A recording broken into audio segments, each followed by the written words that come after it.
Hi అండి, hi. This is Rani. So చిన్నప్పటి నుంచి మీ సినిమాలు చూస్తూ నా ఏజ్ గుర్తు చేస్తున్నారు కదా మీరు. పర్వాలేదు లేదు చెప్పండి. లేదు చిన్నప్పటి నుంచి నిజంగానే మీ సినిమాలు చూస్తూ పెరిగాము. సో మంచి మంచి సినిమాలు చేస్తూ వచ్చారు. బట్ చాలా ఇయర్స్ తర్వాత ఉసిరిలో కనిపించబోతున్నారు. సో ఎలా ఉండబోతుంది మీ క్యారెక్టర్? నా క్యారెక్టర్ ఇప్పుడు రివీల్ చేయొద్దు, ఎందుకంటే the main one of the lead character. ఇది ఎందుకు యాక్సెప్ట్ చేశానంటే ట్రూ ఈవెంట్ అనేది పక్కన పెడితే నా క్యారెక్టర్ నాకు బాగా నచ్చింది. ఇప్పుడు నేను చేసిన ఆల్మోస్ట్ తమిళ్, తెలుగు, మలయాళం, కన్నడ, హిందీ అన్నీ కలిపితే యాజ్ మెయిన్ లీడ్ హీరోయిన్గా 120+ చేశాను. సో ఎందులోనూ ఎందుకంటే తెలుగులో ఎస్పెషల్లీ నేను ఎక్కువ సినిమాలు చేసిన తెలుగులోనే ఆల్ పాజిటివ్ హౌస్ వైఫ్, ఏడవడాలు, హీరోలను కొట్టడాలు ఇవే చేస్తున్నా. But this is the total different mother. ఇది నిజంగానే మదర్ అయిన తర్వాత చేసిన మదర్ క్యారెక్టర్. నాకు ఆ పాపే, అంటే ఇంత కాదులేండి, చిన్న పాప. సో అలా మాకు ఆటోమేటిక్గా మాకు మదర్హుడ్ వచ్చిన తర్వాత మనం కనెక్ట్ అయిపోతాం అనుకోకుండా. కూతురు అన్నట్టే కనెక్ట్ అయిపోతాం కదా. సో ఆ కనెక్ట్ అయ్యి న్యాచురల్గా వచ్చిన యాక్టింగే అది. అంటే సీరియస్ అండ్ స్ట్రిక్ట్ మదర్ క్యారెక్టర్లో. అవును, మీరు చూస్తే అదే కదా తెలుస్తుంది. అలాంటి క్యారెక్టరేనండి. బట్ అన్ఎక్స్పెక్టెడ్ థింగ్స్ జరుగుతుంటాయి, అవి మీరు ఎక్స్పెక్ట్ చేయలేరు, చేయకూడదు. ఇప్పుడు నేను చెప్పకూడదు. ఓకే అండి, డైరెక్టర్ గారు. ఎస్, మొత్తం అందరినీ మీరు చూపించిన ఇప్పుడు కంటెంట్ అంతా చూస్తే చాలా బాగున్నాయి. సాంగ్స్ కూడా చాలా బాగున్నాయి, వాళ్ళ పేరు కూడా బాగుంది. అండ్ ఇది రూరల్ బ్యాక్డ్రాప్లో వస్తుంది అన్నారు. సో పర్టికులర్ జోనర్ అంటే కంప్లీట్లీ లవ్ స్టోరీనా, లేదంటే ఏదైనా థ్రిల్లింగ్ ఎలిమెంట్స్ ఏమైనా ఉండబోతున్నాయా? అంటే ఇప్పుడు ఒక స్టోరీ ఒక ప్లాట్ మీద ఉంటుందండి. ఆ ప్లాట్ మీద ఇప్పుడు ఇది మీరు చూసినట్లే రూరల్ బ్యాక్గ్రౌండ్ అన్నారు కదా. ఇప్పుడు అక్కడ ఓన్లీ ఈ ఇద్దరు లవర్స్ మాత్రమే ఉంటారు కదా. బంచ్ ఆఫ్ అంటే ఊరు జనాలు ఉంటారు, వాళ్ళకి పేరెంట్స్, వీళ్ళ పేరెంట్స్, అలా ఒక ఎమోషనల్ అన్నీ కలిపి ఓన్లీ ప్లాట్ మీద మాత్రమే కాకుండా ఆ ఊరిని, ఆ ఊరి యొక్క కల్చర్ని కలిపి చూపించాలనేది ఈ కథతో పాటు ఆ ఒక బ్యాక్గ్రౌండ్ని చూపించాలనేది అండి ఈ సినిమా. ఒక రాశి గారిని ఫస్ట్ అంటే ఈ క్యారెక్టర్ అనుకున్నప్పుడు ఫస్ట్ రాశి గారిని అనుకున్నారా, లేదంటే ఇంకేమైనా థాట్స్ ఉన్నాయా మీకు? హానెస్ట్గా చెప్పాలంటే మేము వేరే ఆప్షన్స్ అనుకుంటా ఉన్నాము. అప్పుడు నాకు ప్రొడ్యూసర్ గారు సజెస్ట్ చేశారు, ఈ విధంగా రాశి మేడం చేస్తే బాగుంటుందని. నాకు వెంటనే అవును బాగుంటుంది నాకు అనిపించింది. సో వెంటనే అప్రోచ్ అయ్యాము. మేడము జస్ట్ ఫోన్ కాల్లో కలిసి చెప్పాను ఆమెకి, ఆవిడ వెంటనే ఓకే చెప్పారండి. ఆల్ ది బెస్ట్ అండి. థ్యాంక్ యూ అండి. డైరెక్టర్ గారు, congrats sir. Thank you. Songs బాగున్నాయి అండ్ టీజర్ కూడా బాగుంది. Thank you sir. అండ్ ఇది తమిళనాడు బ్యాక్గ్రౌండ్లో కనిపిస్తుంది, బట్ మనందరూ చిత్తూరు బార్డర్లో తీసే ఉంటారు. అవును. అంటే వీళ్ళిద్దరిని చూస్ చేసుకోవడానికి పర్టికులర్గా రీజన్స్ ఏంటి? అంటే తెలుగులో కూడా చాలామంది ఆర్టిస్టులు ఉన్నారు కదా, బట్ వీళ్ళిద్దరిని పర్టికులర్ తీసుకోవడానికి రీజన్స్ ఏంటి? అంటే సార్ ఫస్ట్ థింగ్ అది చెప్పొచ్చో లేదో తెలియదు కానీ మేము ఫస్ట్ తెలుగులో చేయాలని అనుకున్నాము. బట్ అది కొన్ని కారణాల వల్ల కుదరకపోక తర్వాత అసలు తమిళ్లోనే చేసేద్దాము. ఎందుకంటే నేను వర్క్ చేసిన మొత్తం తమిళ్లో వర్క్ చేశాను. బట్ మేము నేటివ్ చిత్తూరే, ఆంధ్రానే మేము. సో అప్పుడు నాకు మీరు అడిగినట్లు వీళ్ళిద్దరినే చూస్ చేసుకోవడం కారణం ఏంటంటే, ఇప్పుడు హీరో అన్నాక మన చాలా పోషగా కాకుండా మన ఎదురింటి అబ్బాయిలాగా, పక్కింటి అబ్బాయిలాగా అలా ఎప్పుడు నాకు అలాంటి వ్యక్తుల్ని చూస్ చేసుకోవడం నాకు ఇష్టం, అంటే హీరోగా. సో నాకు అప్పుడు ఈయన అసురన్ ఫిల్మ్ చూశాను. అసురన్లో ఆయన యాక్టింగ్ నాకు చాలా బాగా నచ్చింది, అందుకు ఆయన్ని హీరోగా తీసుకున్నాను. దాని తర్వాత జనని గారు, ఆవిడ బిగ్ బాస్ అనే షోలో, తమిళ షోలో చేశారు. ఒక చిన్న లిటిల్ ఇన్నోసెన్స్ ఆవిడ ఫేస్లో కనపడింది. సో ఇప్పుడు ఈ ఇద్దరు ప్యారింగ్ చాలా బాగుంటుందని నేను నమ్మాను. సో వీళ్ళిద్దరే చేస్తే బాగుంటుందని చెప్పి చాలా గట్టిగా అనుకొని చేశాము. అంటే మీ ఫ్రెండ్షిప్ గురించి చెప్పారు. అదే షార్ట్ ఫిల్మ్ తీస్తానన్నా 10,000 ఇచ్చారు, సినిమా అని చెప్పారు. బట్ నెక్స్ట్ ఏం ప్లాన్ చేసుకుని వెళ్తున్నారా? కొంచెం ముందే ఇంటి ఇవ్వండి అతనికి. అంటే ఏంటంటే అండి, ఇప్పుడు ఆయన పాన్ ఇండియా సినిమా ఏంటంటే యాక్చువల్గా ఆయన నమ్మింది ఏంటంటే ఈ సినిమాకి ఎంత పెడితే ఎంత వస్తుందని ఆలోచించలేదు. ఈవెన్ షార్ట్ ఫిల్మ్కి 2012లో షార్ట్ ఫిల్మ్ తీసామండి. అప్పుడు 10,000 అయింది. ఆ 10,000 పెడితే ఏమొస్తుందని ఆలోచించలేదు. షార్ట్ ఫిల్మ్ తీద్దామన్నారు. సేమ్ ఇదేలాగా ఈ మూవీ కూడా అసలు మూవీ తీద్దామా, ఎంత లాభం వస్తుంది ఏంటని కాకుండా చేద్దామని చెప్పి చాలా పాజిటివ్గా స్టార్ట్ చేసిన ఫిల్మ్ ఇదండి. But end of the day చూసుకుంటే కమర్షియల్గానే చూస్తారు కదా. అంటే ప్రొడ్యూసర్ దగ్గర చెప్పిన కన్నా 3 rates ఎక్స్ట్రా అయిందని అన్నారు. అవును. బట్ అవన్నీ రికవర్ వస్తేనే మళ్ళీ నెక్స్ట్ అంటే ఒక ఫిల్మ్ తీయగలరు కదా. 3 rates తెలుగు, తమిళ అది కూడా ఆలోచించారా? అదే ఫస్ట్ ఏంటంటే మేము తమిళ్లో మాత్రమే అనుకున్నామండి ఫిల్మ్. తమిళ్లో మాత్రం అనుకున్నప్పుడు ఒక బడ్జెట్ ప్లాన్ చేసాము. దాని తర్వాత ఏమనిపించింది అంటే ఈ స్టోరీ ఇది ఒక ఊరికి ఒక్క స్టేట్లో మాత్రమే రిలీజ్ అయితే ఆ స్టోరీ యొక్క దీన్ని మనం తెలుగులో కూడా చేద్దామని మాకు అనిపించింది. అందువల్ల మేము అప్పుడే ఈవెన్ షూటింగ్ టైంలోనే మేము డిసైడ్ అయ్యి ఈ ఫిల్మ్ చేయడం వల్ల మాకు తెలుగు తమిళ్ రెండు చేయడానికి మాకు ఆ బడ్జెట్ పట్టిందండి. అంటే థియేటర్కి ముందే ఈ మధ్యన ఓటీటీకి కూడా అమ్మేస్తున్నారు, అంటే సేఫ్ జోన్గా ఉండొచ్చు అని. బట్ ఏంటి ఓటీటీకి కొంచెం లేట్గా వస్తుందా లేకపోతే? లేదండి, యాక్చువల్గా ఓటీటీ అప్రోచెస్ ఉన్నా కూడా మాకేంటంటే ఇప్పుడు రిలీజ్ తర్వాత ఓటీటీస్ రావడం సహజమే. బట్ మాకేంటంటే ఈ సినిమాని థియేటర్ ఎక్స్పీరియన్స్ చూపించాలనేదండి. ఇది జస్ట్ కూర్చునేసి ల్యాప్టాప్లో మొబైల్లో చూస్తే జస్ట్ అది ఒక ఇదిలాగా అయిపోతుంది. ఈ ఫిలిం చాలా ఎమోషన్ అన్నీ కలిపిన ఒక ఎమోషన్. చాలా సంవత్సరాలు అయింది కదండి ఇలాంటి అంటే ఒక ఎమోషనల్ ఫిల్మ్. అది నేను చెప్పడం కాదు, అది మీరు యాక్చువల్గా రేపు మూవీ చూసాక మీరు చెప్తే వినడానికి బాగుంటుంది. సో ఇలాంటి సినిమా థియేటర్లో చూస్తే బాగుంటుంది అనేసి అంతే. డైరెక్టర్ నవీన్ గారు చెప్పండి sir. So first of all అన్ని పోస్టర్స్ కానీ లేకపోతే ప్రమోషన్స్ కానీ చాలా బాగున్నాయి. థ్యాంక్ యూ అండి. అంటే ఫస్ట్ లుక్ రివీల్ చేయడం దగ్గర నుంచి సినిమా ప్రమోషన్లో భాగంగా అటు లోకేష్ కనగరాజన్ గారు, కమల్ హాసన్ గారు కూడా ఇంక్లూడ్ అయ్యారు కాబట్టి సో చూసిన తర్వాత వాళ్ళ దగ్గర నుంచి వచ్చిన సజెషన్స్ కానీ లేకపోతే reviews. First look Lokesh Kanagaraj, director Lokesh Kanagaraj sir, తర్వాత Vijay Sethupathi sir through online ద్వారా రిలీజ్ చేశారు. తర్వాత మహారాజా ఫిలిం డైరెక్టర్ నితిన్ ఆయన డైరెక్టర్ని వెళ్ళి ఆయన రిలీజ్ చేయించారు. తర్వాత శృతి హాసన్ మేడం గారిని కలిసాము. వాళ్ళు చూడగానే వాళ్ళు ఈవెన్ పోస్టర్ బాగుంటేనే కదా ఎవరైనా చేద్దామని అనేసి వాళ్ళకి ఫస్ట్ ఆ పోస్టర్ నచ్చింది. ఆ పోస్టర్ ఇక్కడ లేదనుకుంటా, ఒక బైక్ మీద ఉన్న ఒక poster.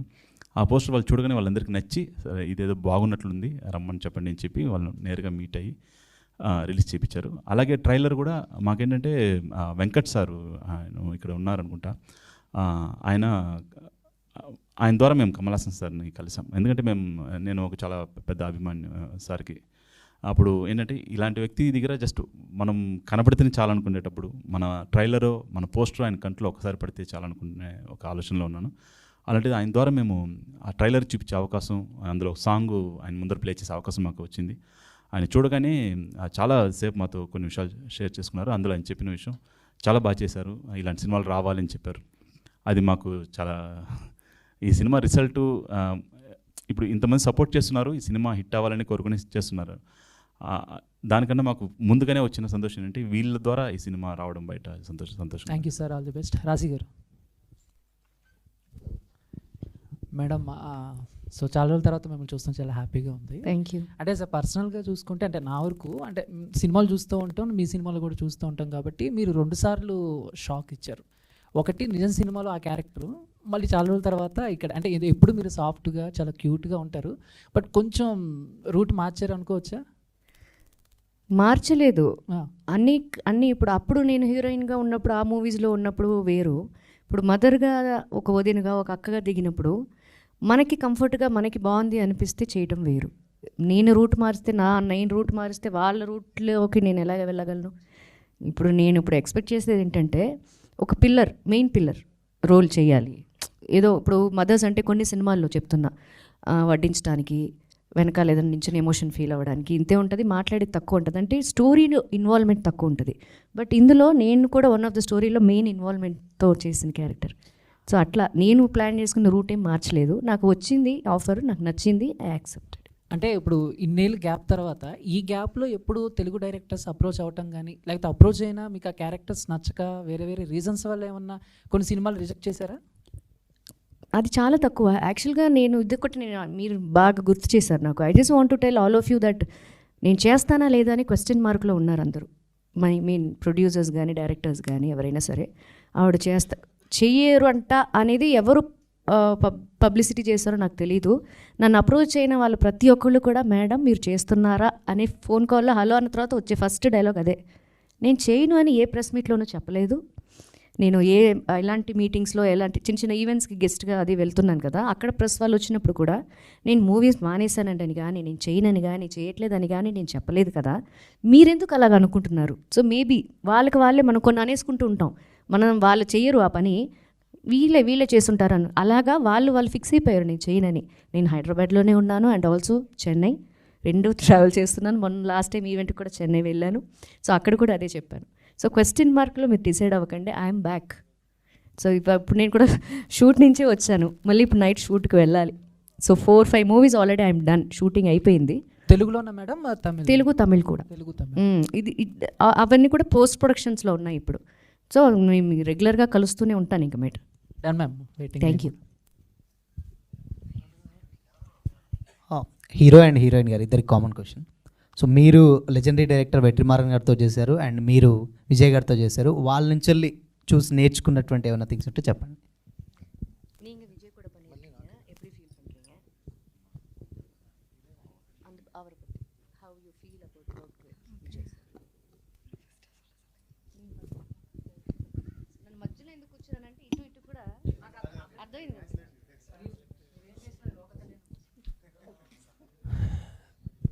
Vetrimaran sir. What's your name? Sham. Yeah, Vetri sir, I learned like so much, bro. Like nariya, a lot. How to come on time on set, the discipline, the level of captainship on set. If there's 50 people here right now, he can control everyone with like if he walks in, it will be pin drop silence. Nobody can talk. So the level of discipline when it comes to professionalism and work. So அந்த ஒரு when I see that, I want to be like that, you know, like when I obviously like every set is different, like he has his own working style. Vetrimaran sir has his own, but when I see Vetrimaran sir, he's able to, that's why his films are like very, you know, very sharp. And I've also worked with Vijay sir. I'm currently working in Jananayagan. Again, the level of patience. Just before saying rolling camera action, how they gradually get into that character, and then, you know, how he changes, transforms. It's amazing to watch, and they're both inspiring. And I've worked with Prithviraj Garu in Malayalam, which is just finished. Even him, all these senior professionals, these actors are like, and directors are just so amazing. Learning, bro. இன்னும் கத்துக்கிட்டு தான் இருக்கேன்.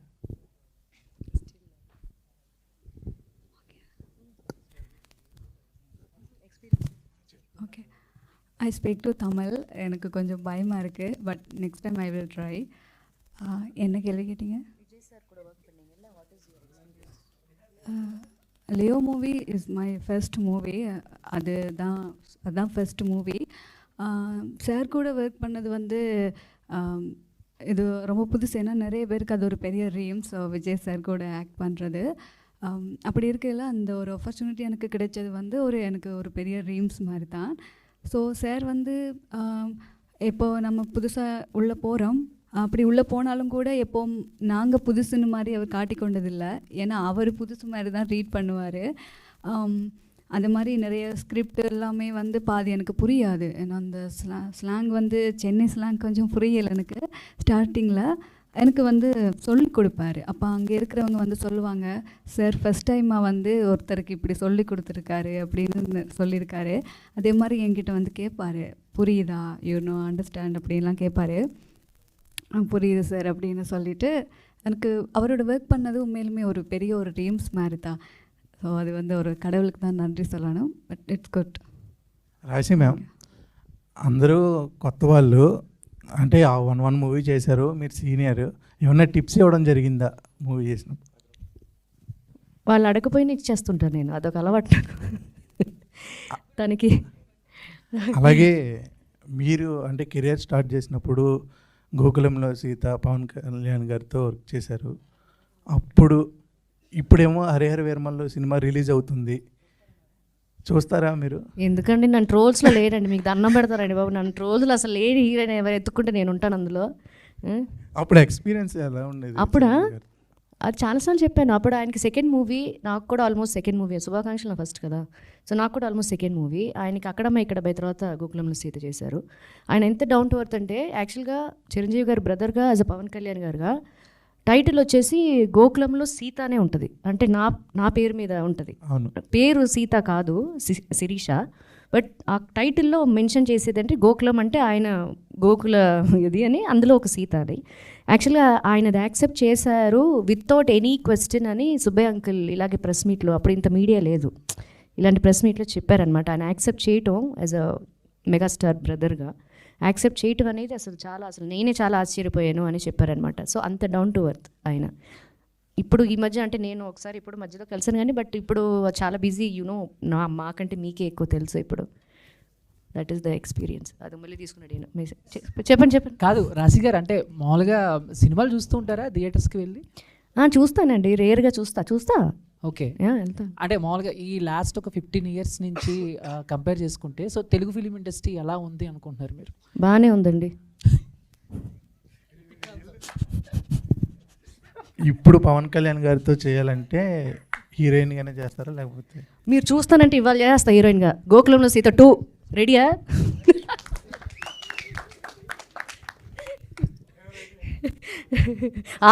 ఆయన ready అంటే నేను ready. So producer గారు,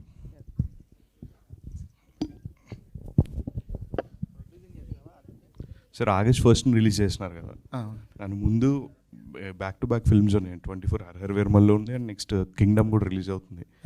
so release date కూడా చాలా ఇంపార్టెంట్ అండ్ వాటికి లాంగ్ రన్ కూడా ఉంటుంది కదండి.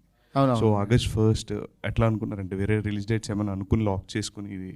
లేదండి, యాక్చువల్లీ హరిహర వీరమల్లుతో కంపేర్ చేసుకుందాన్ని కుదరదు. ఇది కంపారిజన్ అనట్లేదండి, డేట్స్ విషయంలో ఒక పెద్ద సినిమా వచ్చినప్పుడు డెఫినెట్గా కొన్నిసార్లు అదే అసలు ముందుగానే అనుకునింది జూలై 18th అనుకున్నాము. అది మళ్ళీ August 1st వెళ్ళింది. దేవుడిపైన నమ్మకము, మీపైన నమ్మకం, మీపైన నమ్మకము. మీరు కానీ తీసుకెళ్లారంటే పవన్ కళ్యాణ్ సార్ సినిమాలు చూసేదాంతో 10% మా సినిమా చూస్తే చాలు. అదే మేము చాలా పెద్ద హిట్ మాకు. మీ సపోర్టు ఇందులో కూడా కావాలి మాకు. సో అదే August 1st అనేది ఫిక్స్ అయ్యాము. తమిళ్లో కూడా ఒక 4-5 సినిమాస్ ఉంది. మన కంటెంట్ పైన నమ్మకంతోనే ముందుకెళ్ళాము. అదే విషయం. Thank you. All the best. Thank you. రాశి గారు ఇక్కడండి. రాశి గారు అంటే అందరికి గుర్తొచ్చేది ప్రేయసి రావే, తర్వాత ఇంకో సినిమా అమ్మో 1వ తారీఖులు. ఇలాంటి శ్రీకాంత్ గారి కాంబినేషన్లో రాశి గారి సినిమా అంటే సూపర్ హిట్ అనే ఒక గుర్తుంది. ఇప్పుడు ఈ మధ్యకాలంలో వచ్చిన సినిమాల్లో ఇప్పుడు శ్రీకాంత్ గారు ఏమైనా రాశి గారితో ఏమైనా నటించే అవకాశాలు ఏమైనా ఉన్నాయా? నేను ఆర్టిస్ట్నా, ప్రొడ్యూసర్నా, డైరెక్టర్నా మీరు చెప్పండి. ఈ క్వశ్చన్ వాళ్ళని అడగాలి మీరు. హీరోయిన్గా శ్రీకాంత్ నేనునా? ప్రేస్ రావి 2ఆ? ఓకే, మీ ఇష్టం.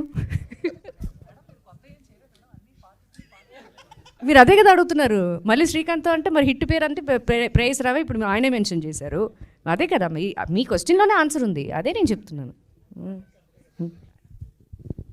Sir producer and director sir, జనరల్గా ఇలాంటి ఒక రియలిస్టిక్ లవ్ స్టోరీ సినిమాలు ఇతర భాషల్లో అంటే తమిళ్ కానీ మలయాళం కానీ ఇలాంటి సినిమాలు వస్తుంటాయి. సో అక్కడి నుంచి వచ్చిన సినిమాల్ని మన ప్రేక్షకులు ఆదరించినందుగా ఇక్కడ ఇలాంటి సినిమాలు చేస్తే ఆదరించరు. సో ఒక నానుడి ఉంది, ఇలాంటి సినిమాలు మనం కూడా తమిళ్లో చేసి తెలుగు తీసుకొద్దాం అనే ఒక నానుడి ఉంది. దాన్ని మీరు ఇప్పుడు నిజం చేశారేమో అనిపిస్తుంది నాకు. ఒక తెలుగు ప్రొడ్యూసర్, ఒక తెలుగు నిర్మాత ఉండి ఒక తమిళ్ ఫ్లేవర్ ఉన్న సినిమాను మీరు అంటే తమిళ ఆర్టిస్టులతో చేయడానికి రీజన్ అదే అనిపిస్తుంది. దీని పట్ల మీ స్పందన ఏంటి? సార్ తెలుగు తమిళ్ అనేది కాదు సార్. ఇక్కడ యాక్చువల్లీ తెలుగులోనే ఫస్ట్ అనుకున్నాం సార్. 2-3 హీరోలు అనుకున్నాము, వాళ్ళ డేట్స్ మాకు కుదరలేదు.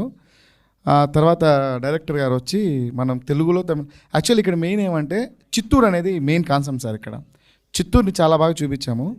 చిత్తూరు అనేది తమిళనాడుకి ఆంధ్రాకి బార్డరు. అక్కడ జరిగిన స్టోరీనే దీన్ని తీసుకొచ్చాము. తెలుగు ప్రొడ్యూసర్ వెళ్ళి తమిళని పైకి తీసుకురావాలనేది కాదు సార్. ఇప్పుడు ఇండస్ట్రీ అనేది మీకే తెలుసు, నేషనలిజం లాగా అయిపోయింది. అందరూ సినిమాలు చూస్తున్నారు. మనం తెలుగు సినిమాలు తమిళ్లో ఆదరిస్తాను, తమిళ సినిమాలు తెలుగులో ఆదరిస్తాను. ఇప్పుడు అన్నీ పాన్ ఇండియాస్ మూవీసే కదండి. తెలుగు తమిళ్ అనేది ఏంది మనం చేయడానికి లేదు కదా. ఇప్పుడు కూలీ సినిమా సార్ది వస్తుంది, రజనీకాంత్ సార్. ఇక్కడ నుంచి నాగార్జున సార్ వెళ్ళారు, అక్కడ నుంచి అమీర్ సార్ వచ్చారు. అందరూ ఇప్పుడు లేదండి తమిళ్ తెలుగు అని లేదండి, సినిమానే అండి, అంతే అండి. Thank you. జనని గారు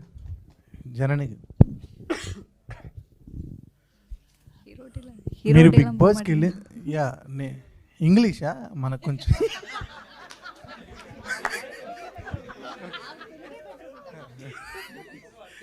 ఓకే కాదు అర్థమవుతుంది, నేను చెప్తే అర్థమవుతుంది. అంటే ఫ్రేమ్లో చూసినప్పుడు ఇక్కడ కొంచెం తేడాగా ఉంది. అంటే బిగ్ బాస్ వెళ్ళినందుక ఆ 90 days తగ్గిపోయారా? అర్థం కాలే.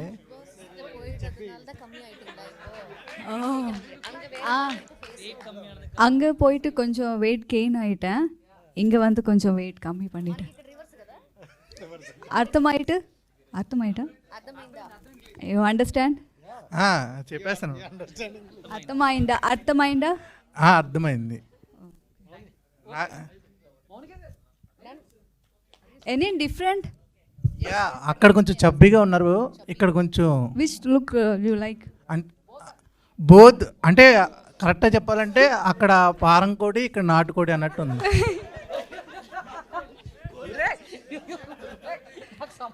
ఓకే. మీ క్వశ్చన్ ఏంటి, మీరేం అడిగారు? బిగ్ బాస్కి వెళ్ళిన తర్వాత లావ్ తగ్గారా, లేకపోతే ఏమన్నా సినిమా చేస్తున్నారా కొంచెం సన్నగా అవటానికి అని? మీరు కూడా అలాగే ఉన్నారు. దాన్ని ఎలా అడగాలంటే మీరు స్లిమ్ అయ్యారు, ఎలా, ఎందుకు అని అడగాలి.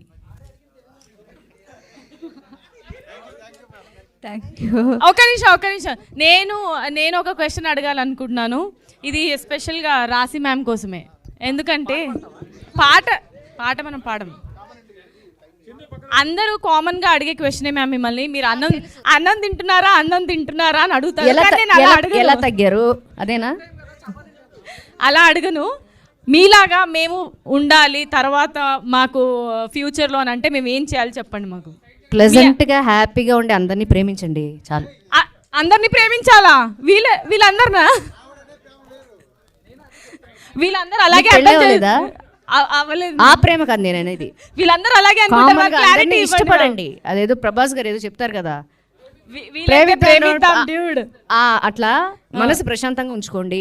ఫోన్లు కాస్త దూరంగా ఉండండి ప్లీజ్.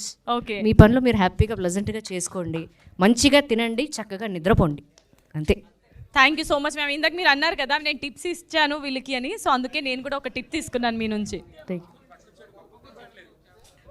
ఇప్పుడు నేను ఇచ్చింది తనకి యాక్టింగ్లో కొన్ని, ఇప్పుడు తను డైట్ చేసి తగ్గింది కదా, అలాంటివి యాజ్ అ డాటర్గా ఫీల్ అయ్యి నేను చెప్పాను తనకి అట్లా.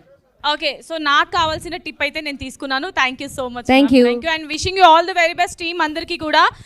August 1st థియేటర్స్లో హిట్ చేయడానికి రాబోతుంది ఉసిరే. సో అందరికీ కూడా all the best. Thank you so much to the team.